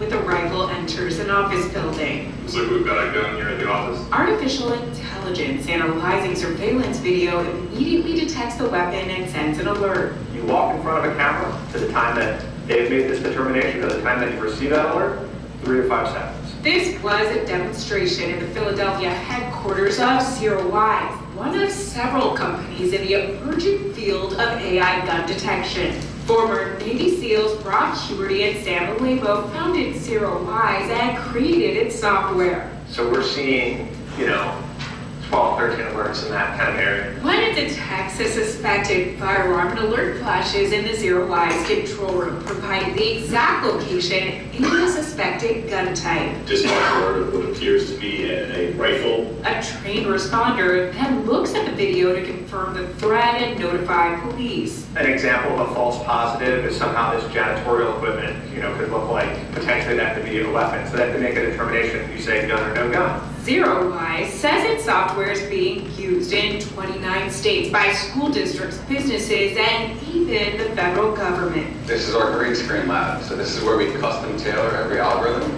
for each of our clients, depending on if it's a casino, a stadium, a school. The founders say they launched Zero Wise after the deadly mass shooting at a high school in Parkland, Florida. We wanted to create a pragmatic solution that could work right now. We didn't want to offer thoughts and prayers. We didn't want to argue gun laws. The goal is simple: save time, save lives. But there are limitations. The software is unable to detect a concealed gun, and because it relies on surveillance videos, there are privacy concerns. You have to ask where this is going to go in the future when we have cameras that are not only looking for guns, but are we acting suspiciously? We don't stream live feeds. We don't see camera feeds of students. We don't see camera feeds of employees. All we see is a blank screen that represents thousands of cameras. When a gun is seen, when our algorithm says, hey, I think that's a gun, we will get a freeze frame image. Next, the company is testing a system that uses drones and robots to combat a potential active shooter. What we can do with that drone is fly it above a shooter and track his or her whereabouts. Dispatch that. Using technology to identify a threat before a shot is ever fired. In Philadelphia, Samantha Jo Roth, Spectrum News. All right, so I just think this is a great video in a lot of different ways, but a big part of that is, they created this program out of, wanting to do something to help a problem. They have the best intentions behind this, and I think they truly do believe everything they say in this video. But the one gentleman who says, you got to look at this for the future. Where is this technology going? They're going to be looking. What are they going to be looking for? Okay, maybe they'll change it so that if somebody's acting suspicious, one of the things they mention is it can't detect concealed carry. Well, it can't detect concealed carry today, but that makes you think that's going to be something that's going to be on their list. The U.S. government is already one of their supporters, if that's where the technology is today, it's just leading down a very slippery slope, in my opinion. And you just kind of have to put yourself in the mindset of where could this technology go? How could it be misused in the future? Yes, so the next one I've got is regarding deepfakes, and I've got a fun video for that as well. I am not Morgan Freeman. What you see is not real.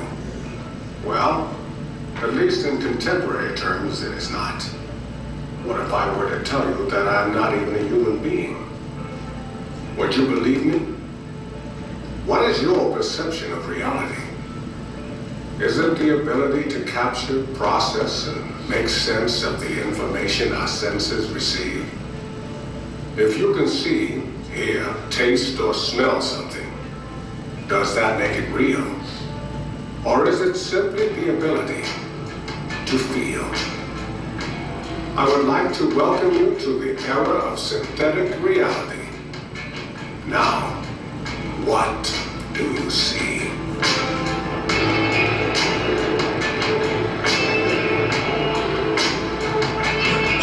So I think there's a couple different videos that I was thinking about playing for deepfakes, you know, like maybe Trump singing a song or whatever, but I feel like that one really shows you like how realistic they can be today, and that technology is just going to continue to get better. And you can see the image that I chose, somebody just, you know, chilling at home, making videos or pictures of Trump getting arrested that look completely legit, and you couldn't tell, you know, if that was a real photograph or not at first glance. And so that's another technology that I think is very dangerous. We'll talk a little bit more later about why that is. But I just wanted to show you some examples of that. So currently, the US government is very interested in artificial intelligence. The FBI is actively using facial recognition to quickly identify wanted suspects. So that's through all their different camera surveillance footage that they have access to. So clearly they're not afraid to use that to their advantage. The CIA has a machine learning program called Palantir Defense that scans emails from around the world to predict and find security threats. So, you know, again, they will sift through whatever data they possibly can to look for what they're trying to find. So that's something that I think we need to think about. Political data is analyzed with AI, so this is during like a campaign, and they can use that to shift their messaging and their commercials almost in real time if they find that, you know, the AI picks up that it's not quite working right. Yes, sir. So I'm on, right, good, okay. So I'm on a website, oh, I'm looking at buying sneakers, and now all the sidebars of every page I go. So if I'm studying a news article, you're telling me that a politician can feed me the responses that I would like to see based on the news articles I've read?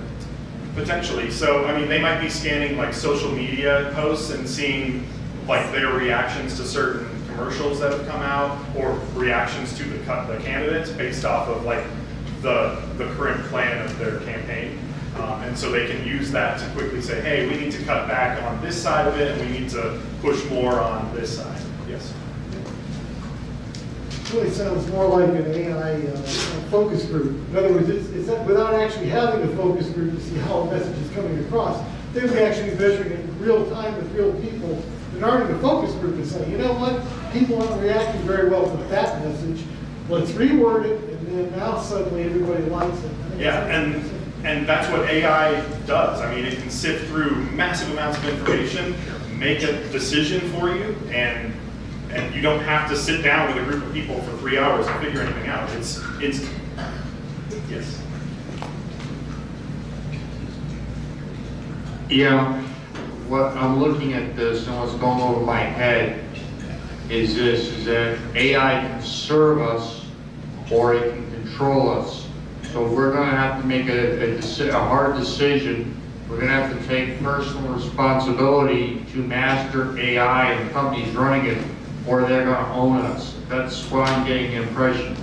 100%. I think there's absolutely a lot of danger there. There's also a lot of good. Like I said, I'm currently in education for artificial intelligence and machine learning. I think it's a fantastic technology, but I also think it's one that's extremely dangerous, and we need to try to get ahead of it as much as we can. It's almost like the cat's out of the bag in a lot of ways, but we definitely have to be aware of it. I'm going to take one more question, and then I'm going to let you get back to your presentation, because I know there's going to be a lot of questions at the end and during the break. No worries. Well, I know that Facebook has already done that. If you go on Google and you look up handbags and you go to Facebook, it'll bombard you with handbags saying, hey, you might want this one.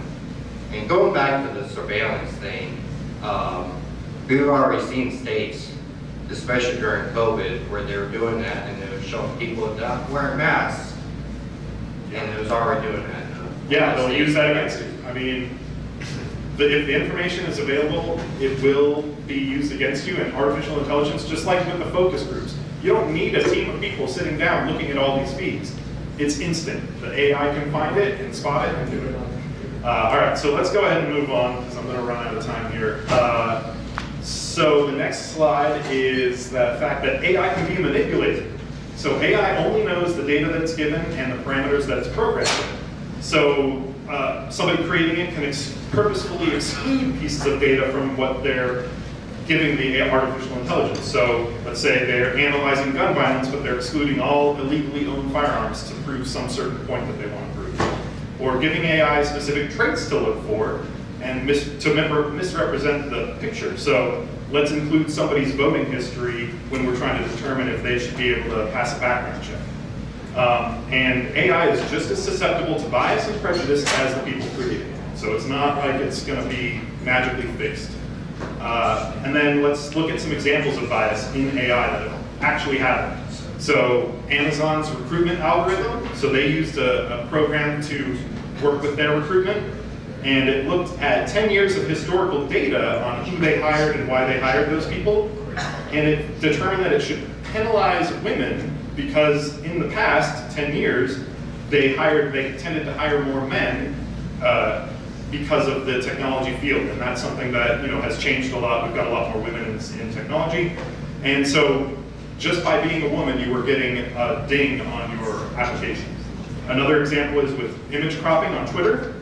Somebody posted a photo, and it was always cropping the black man out of the photo when it was being looked at on mobile. No matter which side they changed it to, if they made his side a little bit bigger, it was always just focusing on the white guy. So there's definitely bias. It might not have been intentional, but it's there.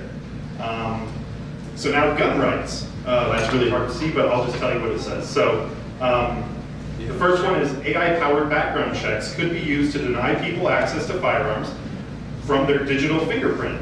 And if they get determined to be a threat, that information could be used to withhold them from being able to purchase a firearm.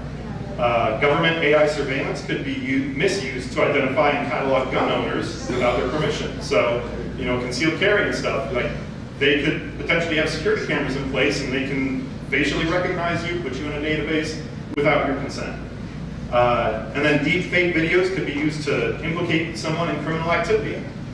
You can get on the wrong list and they'll make a video about you, and all of a sudden you're the person that shot somebody in the street or something. So those are things that it's a little far-fetched, but it's potential.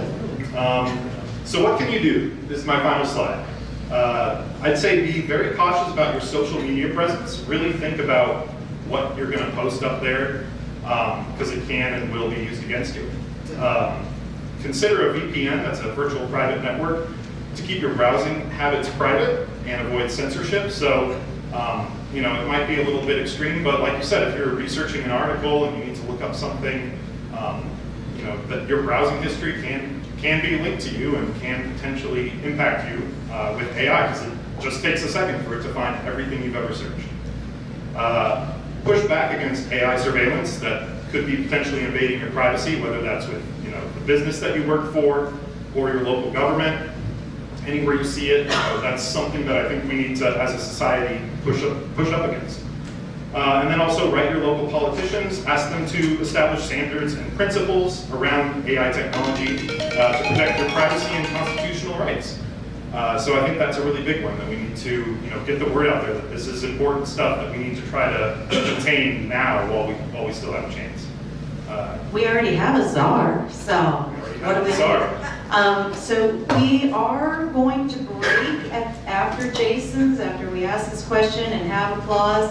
And I know that he will answer any questions you have. So whether you want to stay asking questions in here formally or if you want to go outside, that's up to you guys. But here's Philip's question. Well, it's really more of a statement about this kind of interesting blending guns and AI. Pat over here decided to use AI to create an image of women learning to shoot. And the first thing that came up was them shooting rifles. It didn't look kind of fake, didn't look that good. He said she wanted to do women shooting pistols. So then it showed two women, and one of them was pointing the gun at the other one as she was learning to shoot.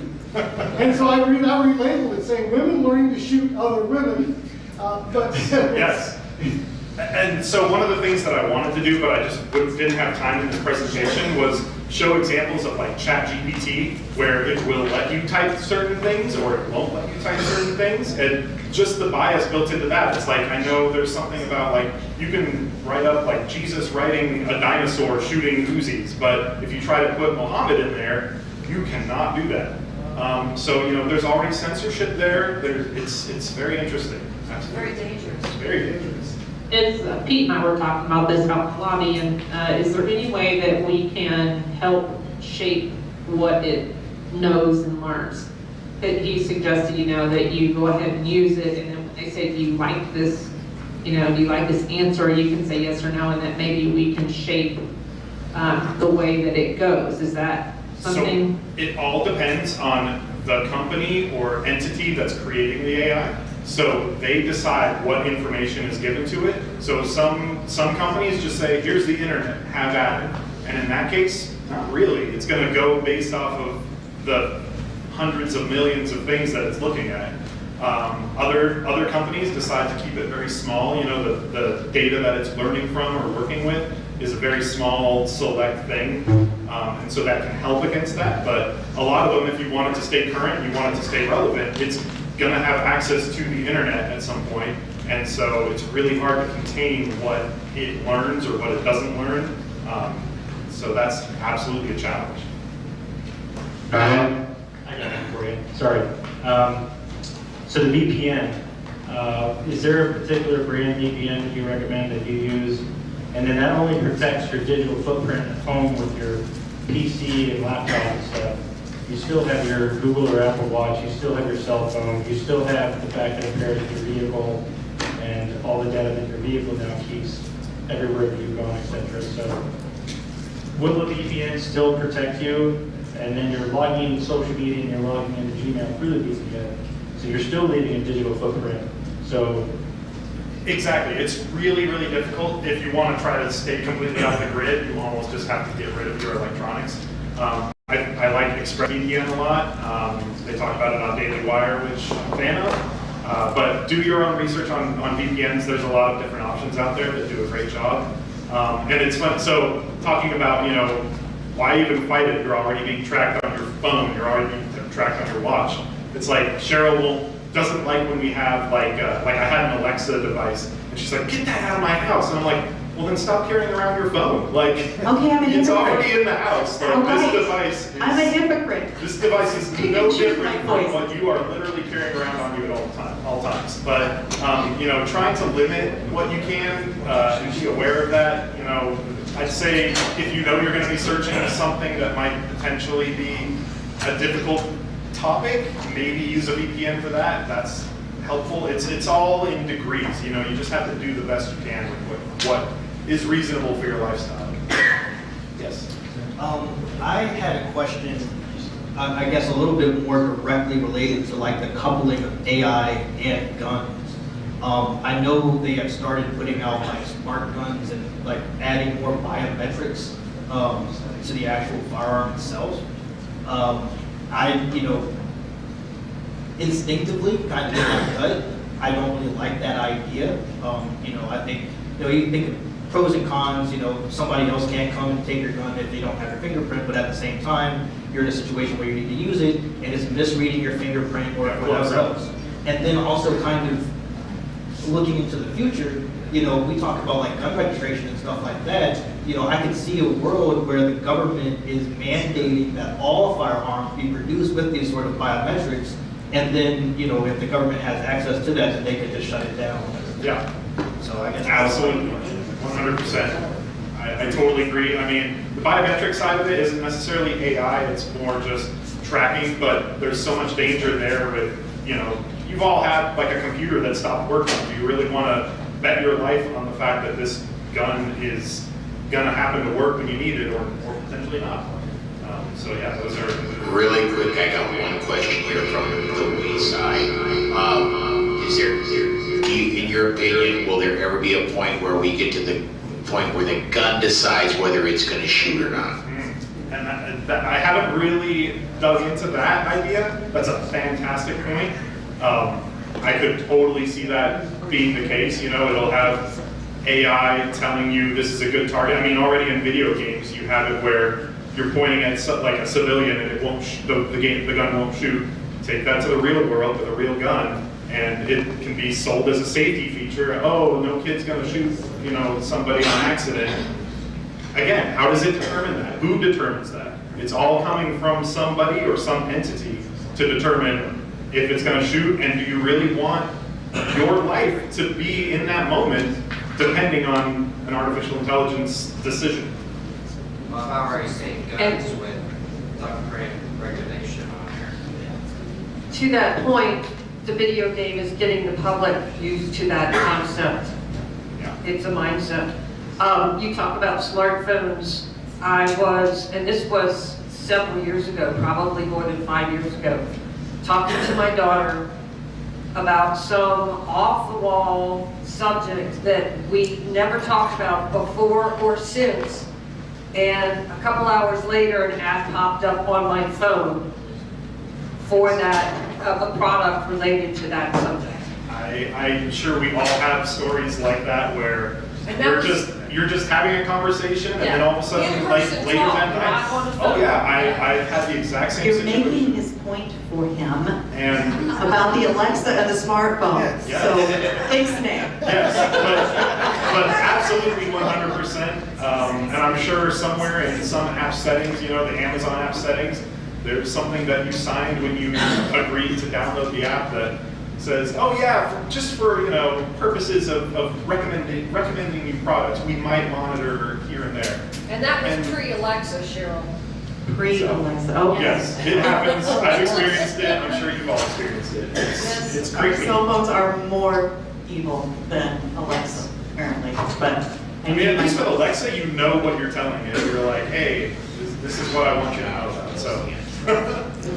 Fantastic. One more question before we break. We're cutting into our break time, but our next two presenters, Amanda and Dan, have said that they will absorb that time. So we definitely want one more question, and then any other questions you can mob Jason out in the hallway.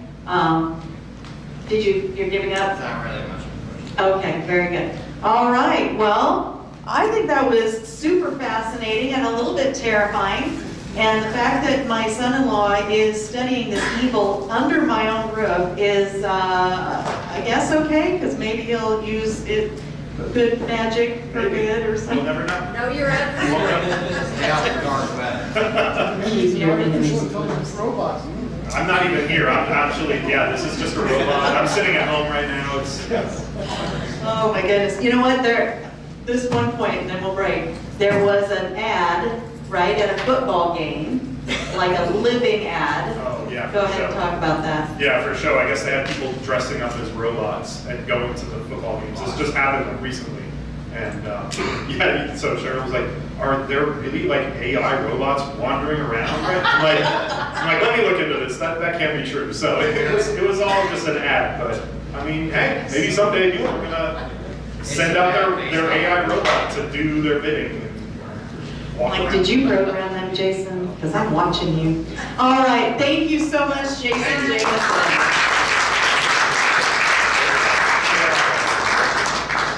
Kill the stream, sign off, I'm gonna come back. All right, fantastic. We are going to take 15 minutes to stretch our legs, meet and greet, run to the restroom. So we're going to take a hard break online and come right back to you in 15 minutes.